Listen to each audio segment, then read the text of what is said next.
Tonight, Mike Flynn pleads guilty. The GOP tax plan strikes oil. And nuclear reactors as national parks. I tell you a story and you can cut it off if it's not appropriate.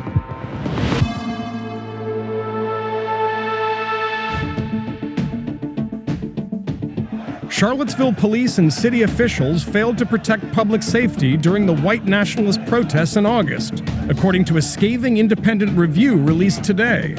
The 220-page report found multiple breakdowns in how police prepared and reacted, including their failure to intervene in violent confrontations. The report also found that before Heather Heyer was killed, the only officer in the area called for assistance, but instead was relieved of her post with no replacement. This was a poorly conceived plan. It was not flexible enough to accommodate changing conditions.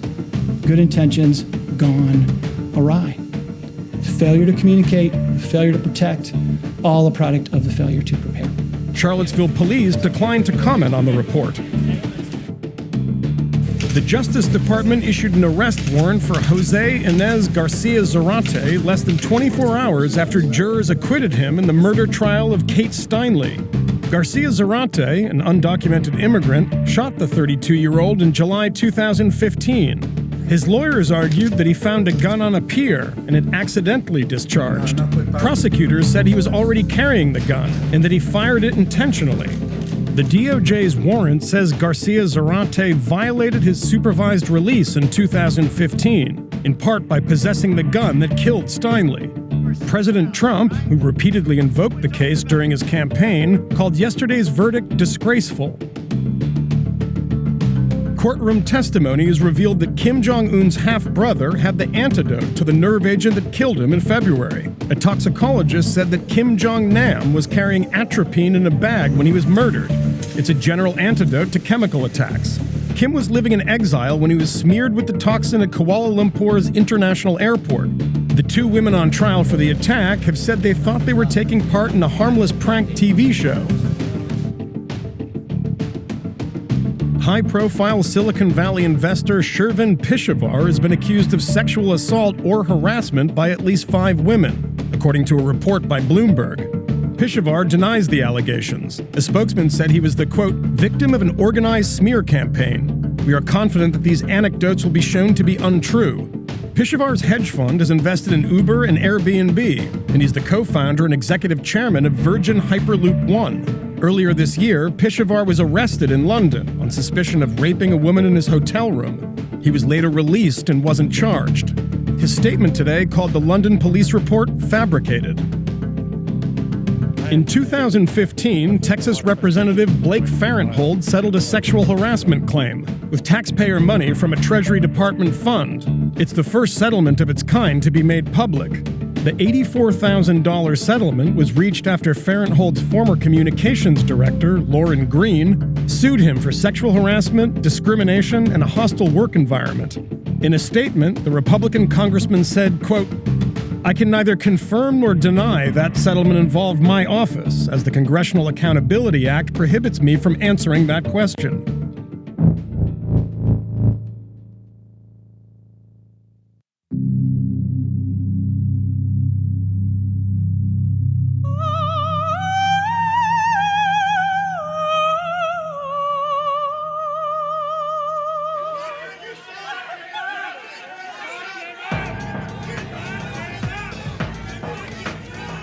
Of all the things former National Security Advisor Mike Flynn could have gone down for, lying on his security clearance forms, taking money from a foreign government in secret, participating in a crazy scheme to kidnap a Turkish citizen living in the US, the thing the feds actually nailed him for today seems pretty mundane, telling a few lies to the FBI. That can only mean one thing, and several sources confirm it. Flynn is singing to Special Prosecutor Mueller's team, and he has something really good to sing about. But what exactly could that be?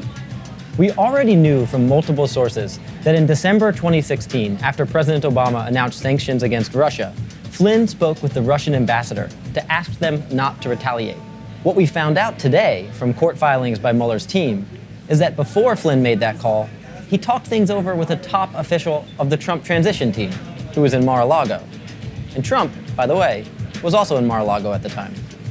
We also learned that Flynn was ordered by a very senior member of the transition team to talk to the Russians and a handful of other countries about opposing an anti-Israel resolution in the UN Security Council.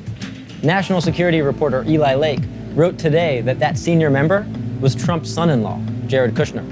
Technically, this all sounds like a violation of the Logan Act, a law from 1799 that prohibits non-government officials from meddling with foreign affairs. But the Logan Act is a weird little law. It's only been enforced once, and there are a lot of reasonable people who don't think that it's all that bad for the incoming national security advisor to be in touch with foreign governments. So what's the big deal then? Well, as the saying goes, it's the cover-up, not the crime. Trump administration officials lied for months about their contacts with the Russians. That looks shady, and what today's news makes clear is that it was shady, as were Trump's repeated efforts to stymie the investigation, including by firing Jim Comey. And the fact that Kushner was involved, that makes it harder to believe Trump's claim that he had no idea what Flynn was doing.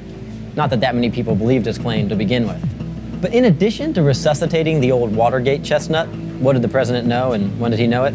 There's a bigger question now at play. What else could Mike Flynn sing about? Flynn, after all, was with the Trump campaign for 8 months before the election. He was there for Trump's first official intelligence briefing.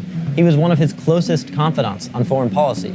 And during his 24-day stint as National Security Advisor, Flynn sat in on an hour-long call between Trump and President Putin. If Mike Flynn is just warming up, then President Trump has a lot to be worried about.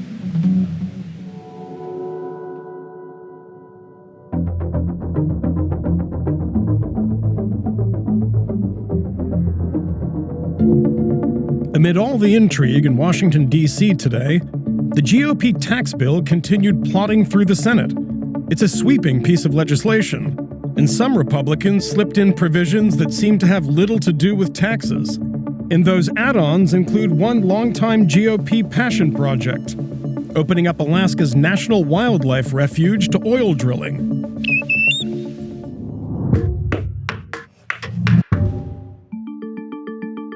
Republicans have been trying to find a way to drill for oil in Alaska's Arctic National Wildlife Refuge for decades. And when I say decades, I mean generations.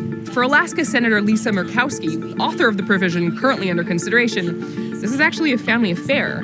Her father, the former Republican senator and Governor Frank Murkowski, also tried to make this happen as far back as 1989. But his efforts, and those of many others, have failed repeatedly. So why bother with this again? Money. 40 years ago, Alaska established the state's permanent fund, which distributes a share of Alaska's oil revenue to residents. This year, that resulted in each Alaskan getting a check for $1,100, down from a high of $1,900 in 2000, which today would be worth around $2,800. Less oil means less money for each Alaskan citizen. So open up the estimated 7 billion barrels that they could extract from ANWR, and Alaskans could see more cash in their annual checks. I spoke with Matthew Cochin, an environmental economist at Yale University, who explained just how much oil revenue is at stake here. Right now, the price of oil is about $60 per barrel, and we estimated that that would lead to just over 7 billion barrels of oil, which would lead to about $420 billion in total revenue that would arise over several decades. That's a substantial amount of money, but as Cochin points out, it would be a long time before it actually benefited Alaskans. Estimates say that it could take a decade or more for this oil to actually start flowing. And who knows what the demand for oil is going to be that far into the future, which raises greater uncertainty about whether or not we should be drilling in the area to begin with. Not to mention that a big chunk of that money would end up going to paying state and federal taxes, as well as the oil companies who get to do the drilling. Which brings me back to Senator Murkowski, who didn't respond to our request for comment. She's been fighting to open up the refuge drilling for a long time, and she also happens to be one of the reasons Trump Care tanked earlier this year. So, to avoid going through that again, it looks like Republicans, who badly need a win this year, decide to include it in the tax reform bill to get her on board. If it's not quite a bribe, it's definitely a sweetener. But there's a hiccup in this plan. Late on Thursday, a dozen House Republicans expressed concerns over the inclusion of the ANWR provision in the bill. That means that when the House and the Senate get together to reconcile the bills, the refuge's future will likely become part of that fight.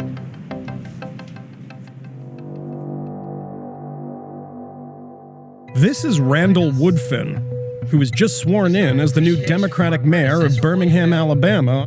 He defeated incumbent Mayor William Bell, a fixture in local Democratic politics for decades, in a stunning upset. The 36-year-old lawyer rallied a grassroots network of young voters by promising to change the way city government operates. Thanks, man. And to bring a new perspective to some of the city's oldest, most entrenched problems, like its high crime rate. Now he has to deliver. Vice was there on his first full day in office.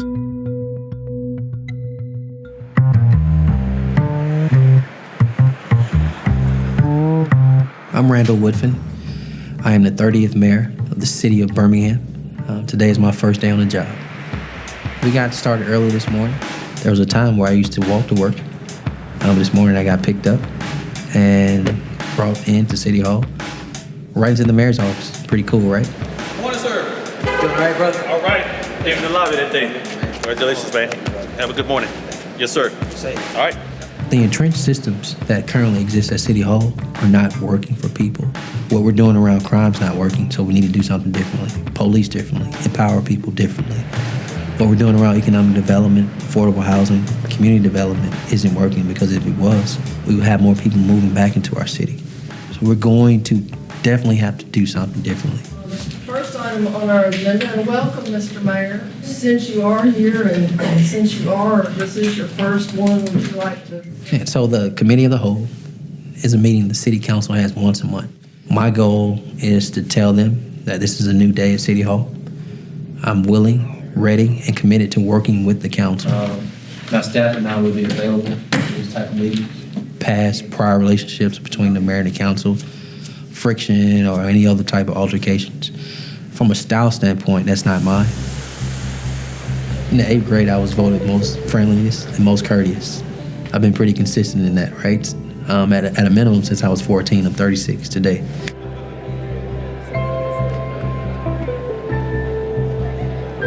I'm all about engaging people. The employees need to know their mayor actually cares for them, that I value them, that they have worth. Y'all, let's go. Now introducing to you, the Honorable Mayor Randall Woodfin. The last time all the employees were in the room, they were told their pay would be cut. That was 7 years ago. So I'm literally just letting them know it's a new day. Do you actually enjoy being an employee for the city of Birmingham? Do you? Because we're depending on you. I shouldn't have to hold anybody's hand in this room.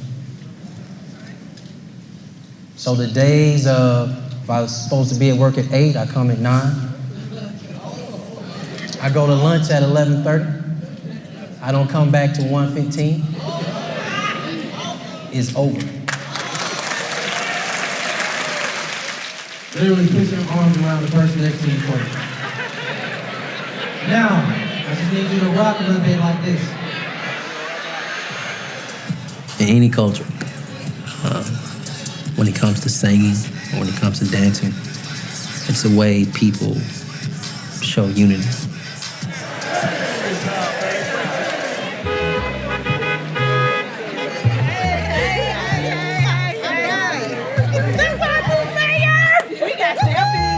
I think when it comes to interacting with our employees, interacting with the press, first thing I want to do is like woosah, like everybody relax.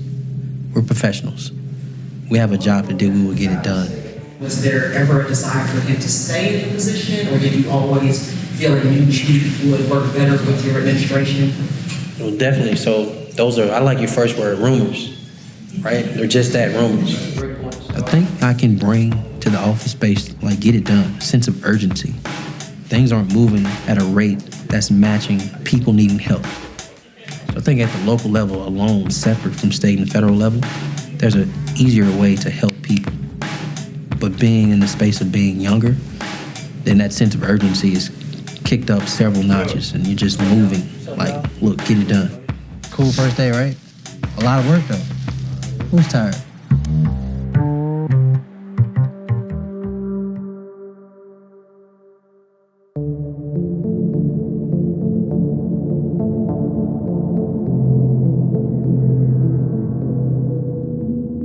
Tomorrow is the 75th anniversary of the first controlled nuclear chain reaction. It was the initial big step in the Manhattan Project, the US government's secret program to produce the atomic bomb. The next phase came less than a year later, when the government started building the world's first nuclear reactor, known as the B reactor, in a place called Hanford. It's a middle-of-nowhere site in southeastern Washington. Hanford's B reactor made the plutonium for the nuclear bomb dropped on Nagasaki in 1945. Today, the US government isn't just preserving this relic for history's sake. It's turned it into one of the country's weirdest national parks. Welcome to the Manhattan Project National Historic Park B reactor. Let's go ahead and load up on the bus and line up here.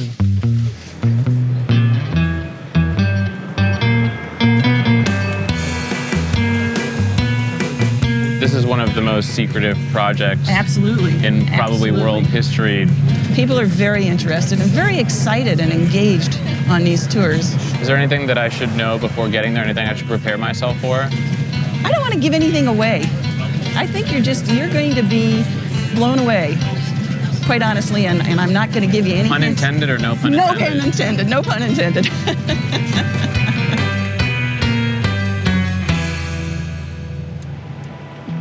Hanford is by far the largest hazardous waste site in the country. The cleanup, which began in 1989, could take another 40 years. But Hanford is also one of the most popular attractions at the Manhattan Project National Historic Park, which was established in 2015 and includes sites in Tennessee and New Mexico. What brought you here? Actually, interest. So with one of my former students who worked with me at NASA, we decided 3 or 4 years ago we were going to do this, and today became the day that we finally were able to put it together. Tours filled with families, students, and atomic tourists are often completely booked weeks in advance. People come from all over the world. Kind of curious how two people coming here from Australia decided that one of the things they were going to do was go to the B reactor. I can't say we're all engineers, so... Oh, okay, that makes a lot of Yeah. sense. In addition to the heat... The epicenter of the tour is the reactor itself, which is 45 feet tall and still highly radioactive inside. It's encased in more than 4 feet of protective material and covered with thousands of valves and pipes. But visitors also get to check out the old control station with all its buttons and knobs, and a handful of other side rooms filled with black and white pictures, eerie caution signs, and antique gadgets. Only a few parts of the building are off limits because they're still toxic. The whole place feels frozen in the Cold War, and in some ways it is. The Russians still check in on B reactor every year as part of a nuclear non-proliferation agreement from the 1990s. They come and they peer into each pipe and they take pictures and they compare this year's pictures with last year's pictures.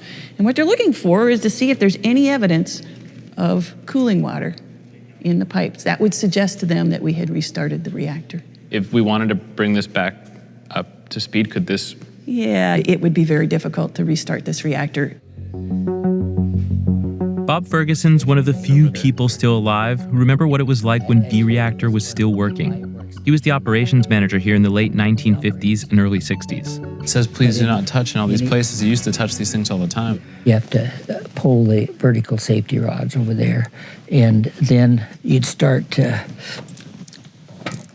selecting the rod that you wanted to use here. Okay, sure. How secretive was everything that you did here? Well, absolute secrecy. How have they done preserving this? I mean, does this look like it did when you were here 50 years ago? Just like I left it. I tell you a story, and you can cut it off if it's not appropriate, but I was standing right here during a startup, and I got a call that I had to take the phone, and I found out that my wife's water had broken. She was on her way to the... inappropriate. So it's the first time in history that a woman has gone critical and the reactor's gone critical at the same time. Do you remember finding out that this had become a National Historic Park? Oh, well, I worked on the periphery of this. It is truly a National Historic Monument, and it's just wonderful that it was preserved. The Department of Energy and National Park Service, which run the program, say the tour is still a work in progress. At the moment, Visitors have about 2 hours to look around before they're ushered back to the bus. May I have your attention, please? The bus is now loading. Thank you for visiting the B reactor.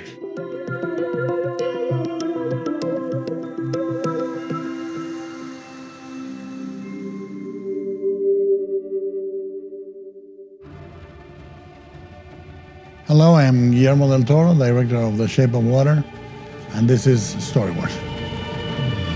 If I told you about her, the princess without voice, what would I say? Our concern is the Russians. We need to take it apart, learn how it works. What happened? It's an animal, just keeping it tame. The Shape of Water is a fairy tale for troubled times. When I was 6 years old, I was sitting in front of the TV on a Sunday afternoon, and I was watching a string of Universal horror films. They were showing The Creature from the Black Lagoon.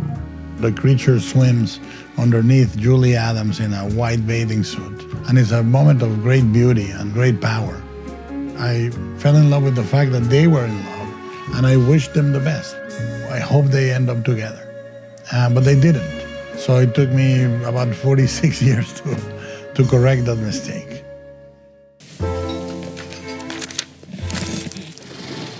Creating the amphibian man, the asset, as he's called in the movie, took 3 years. We started by sketching him in clay. We painted that, basically, and tried to check it under different lights, all 360. Then we enlisted Mike Hill, the 1% of makeup effects sculptors that can actually deliver a character, not a creature. You have to sculpt a face, for example, that can work for every emotion.